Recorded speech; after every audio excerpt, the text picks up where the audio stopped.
செத்த கிரியைகளுக்கு விலகி ஓடுங்கள் என்று வேதம் சொல்லுகிறது. நமக்குள்ள கர்த்தருடைய ஆவி என்ன செய்து இருக்குது. நல்லது எது கெட்டது எது என்று பகுத்தறியக்கூடிய இருதயத்தை கர்த்தர் நமக்கு என்ன செய்திருக்கிறார், கொடுத்திருக்கிறார். உங்களுக்காய் ஜீவனை கொடுத்த தெய்வத்துக்கு நீங்க எவ்வளவு வைராக்கியம் பாராட்ட.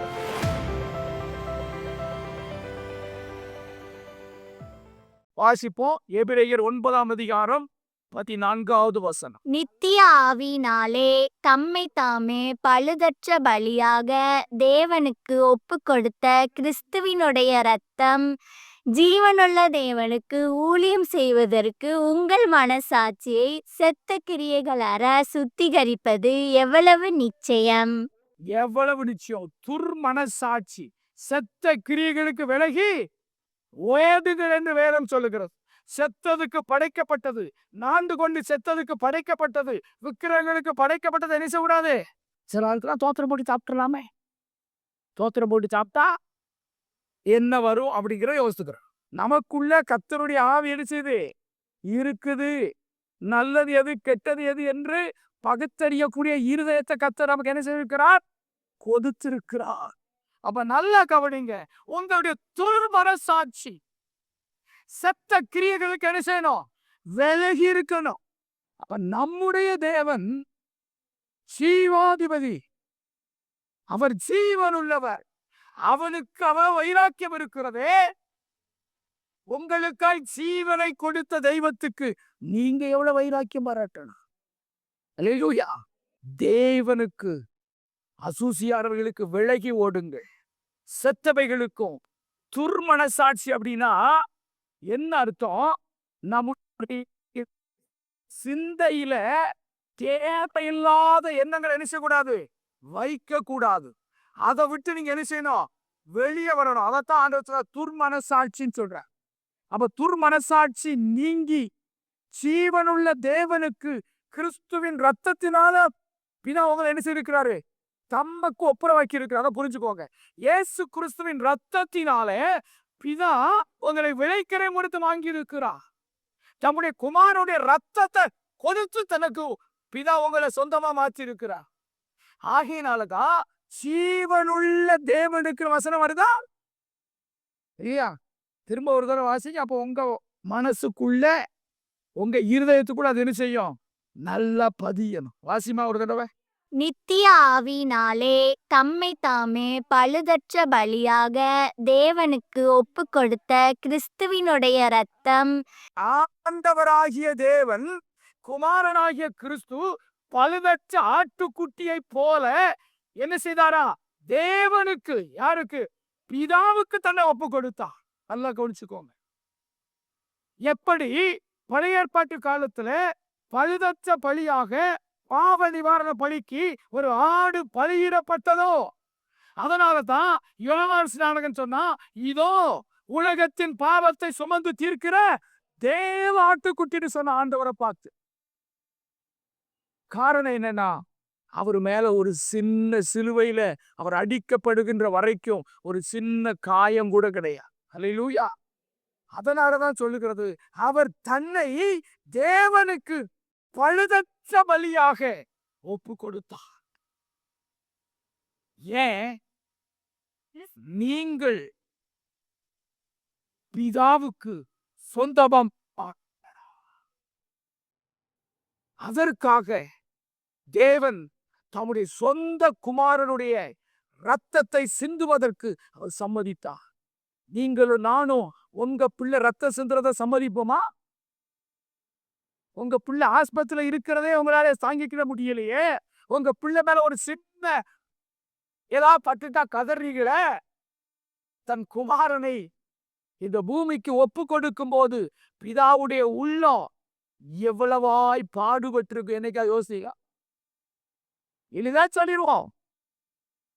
இந்த பூமிக்கு உங்களை என்னை தந்த தகப்பனாகிய இயேசு கிறிஸ்து எவ்வளவு பாடுபட்டிருப்பார், எவ்வளவு வேதனைப்பட்டிருப்பார், எவ்வளவு உள்ளத்திலே அங்கலாய்க்கு வந்திருக்கும் அவருக்கு மாம்சத்துல இருக்கும் போது. என்னைக்கா யோசித்தவா? உங்க பிள்ளைக்கு சின்ன காரியம்னா என்ன செய்யுங்க, கதறி துடிக்கிறீங்கல்ல, அந்த பிள்ளைய தந்தது யாரு? அப்ப அந்த பிள்ளையை குறித்து அவருக்கு எவ்வளவு கரிசனை இருக்கும்? அப்ப அந்த பிள்ளை குறித்து அவருக்கே கரிசனை இருக்குமானால் அவருடைய குமாரனாகிய இயேசுவை குறித்து பிதாவுக்கு எவ்வளவு கரிசனை இருக்கும்? அப்ப தன்மை தாவே பரிசுத்த பலியாக ஒப்பு கொடுப்பதற்கு குமாரனாகிய கிறிஸ்துவை ஒப்பு கொடுத்தார். அல்லேலூயா. ஆகையினாலதான் கிறிஸ்துவுடைய ரத்தம் உங்களை ஜீவ பலியாக தேவனுக்கு ஒப்புரவாக்குவதற்கு சத்த கிரியைகளை நீக்கி துர்மன சாட்சி இல்லாம நீங்க சரீரத்திலையும் ஆத்மாவிலையும் ஆவிலையும் பரிசுத்தமா அவர்கிட்ட வந்து சேரன்னு சொல்லி அவர் தன்னை ஒப்பு கொடுத்தார். அல்லேலூயா. அதைத்தான் நாம் இப்படி எபிரேயர் 5:27 வாசிக்கிறோம். சபையானதை தனக்கு முன்பதாக நிறுத்திக் கொள்ளும்படி அவர் தம்மை தாமே என்ன செய்தாராம்? பரிசுத்தமாக்கி கொண்டார். வாசிப்பு எபேசியர் 5:27.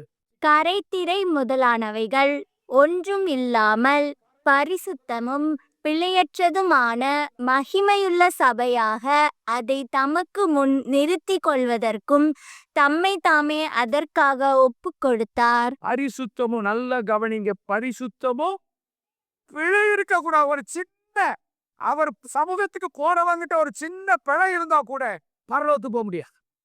அல்லேலூயா. அதனாலதான் சொன்னோம், கானான் தேசத்துல அவன் என்னென்ன தப்பு பண்ணா ஆண்டவர் பேச சொன்னாரு. என்னாகும் 20ஆம் அதிகாரத்துல வாசிக்கிறோம். 8வது வசனத்துல 10வது வசனத்துல 12வது வசனத்துல கர்த்தர் சொல்லுகிறான், நான் ஒன்னு என்ன செய்ய மாட்டேன், என்ன விசுவாசிக்காம ஜனங்களுக்கு முன்னாடி என்ன பண்ண பரியாசம் பண்ற மாதிரி காரியத்தை செய்ததுனால நீ அழைத்து வந்த ஜனங்களை கானான் தேசத்தை என்ன செய்ய மாட்டேன், அழைத்து போக மாட்டேன்னு சொன்னா. அவன் என்ன செய்தான்? மக்கள் படுத்துற டென்ஷன்ல அடிச்சிட்டான். பரலோகத்தை இழந்தான். இன்றைக்கு தேவன் உங்களை பரலோகம் பூட்டி செல்வதற்காக தன்னை ஒப்பு கொடுத்தா. சாதாரண காரியம் இல்லை. கேட்கறதுக்கு ஈஸியா இருக்கும். ஒரு சின்ன காய்ச்சல் வந்தா, ஒரு டைபாய்டு வந்தா, ஒரு டெங்கு வந்தா என்ன பாடுபடுறீங்க? 1,00,000 கவுண்டுக்கு கீழே 28,000 போயிட்டா டாக்டர் சொல்லுவாரு, பிழைக்கிறது இங்கதான் ஓடுறிய. எத்தனை ஊழியக்காரனுக்கு போன் அடிக்கிய, இதை குடிச்சிடலாமா, அதை குடிச்சிடலாமா, பப்பாயிலே குடிச்சிடலாமா, மாதுளை ஜூஸா குடிச்சிடலாமா, ஓடுறீங்கல்ல. அப்போ இந்த இடத்துல ஆண்டவரை வைக்க பாருங்கள். பிதாவுடைய உள்ளம் எவ்வளவு வேதனைப்பட்டிருக்கும். ஐயோ, இந்த ஜனத்துக்காக நான் என் குமாரன் என்ன செய்றேன், ஒப்பு கொடுக்கிறேன் என்று சொல்லி மனப்பூர்வமாய் ஒப்பு கொடுத்தாரே தேவ பிள்ளையே. அந்த குமாரனாகிய கிறிஸ்துவின் ரத்தம் நீ ஜீவனுள்ள தேவனுக்கு, பிதாராகிய தேவனுக்கு உன்னை ஒப்பு கொடுப்பதற்காக அவர் உன்னை பரிசுத்தப்படுத்த தன்னை ஒப்பு கொடுத்தாரே. அது உங்க இருதயம் மறந்து போயிட்டே, உங்க உள்ளம் மறந்து போயிட்டே. அவன் ஜீவபலியாய் தன்னை ஒப்பு கொடுத்தான். ஏன்னா பலி கொடுக்க போகிற ஆடு எந்த ஒரு கரையும் நினைச்சக்கூடாது, இருக்கக்கூடாது. பலி செலுத்த வேண்டிய ஆடு மேல நினைச்சக்கூடாது, ஒரு சின்ன காயம் கீழே கூட இருக்கக்கூடாது. அதை போலத்தான் மயிர் கத்திரிக்கிறவனுக்கு முன்பதாக சப்தமிடாத இருக்கிற ஆட்டை போல இருந்தான்னு சொல்லி ஏசாயா 53 வாசிக்கிறோம் இல்லையா? அப்போ பாவம் மற துர்மனசாட்சி நீங்க உங்களை அவர் என்ன செய்கிறார்? தம்முடைய ரத்தத்தாலே கழுவுகிறார். அப்ப ஜீவன் உள்ள தேவன், அவரிடத்துல ஜீவன் உண்டு. அந்த ஜீவன் உங்களுக்குள்ள இருக்குது. அல்லேலூயா. அந்த ஜீவன் கிறிஸ்துவாக உங்களிலிருந்து வெளிப்படுகிறது. அந்த ஜீவன் கிறிஸ்துவுடைய ஜீவனாக பிதா உங்கள் உள்ளத்துல வைத்திருக்கிறார். அந்த ஜீவன் உங்களை விட்டு போயிட்டுனா முடிச்சு, சரிதானா? அப்போ ஜீவன் உள்ள தேவனுக்கு உங்களை ஒப்பு கொடுத்தார் இயேசு கிறிஸ்துடைய ரத்தத்தினால. அப்ப நித்திய ஆவி, பரிசுத்த ஆவியின் மூலமாக, அந்த ரத்தத்தின் மூலம் உங்களை பரிசுத்தப்படுத்தி இருக்கிறார். ஹல்லேலூயா. அதனால எப்போதும் துர்மனசாட்சியோட தேவ சந்நிதிக்கு வராதீங்க. செத்த கிரியைகளுக்கு படைக்கப்பட்டவர்களுக்கு என்ன செய்யுங்க? எச்சரிக்கையாயிரு.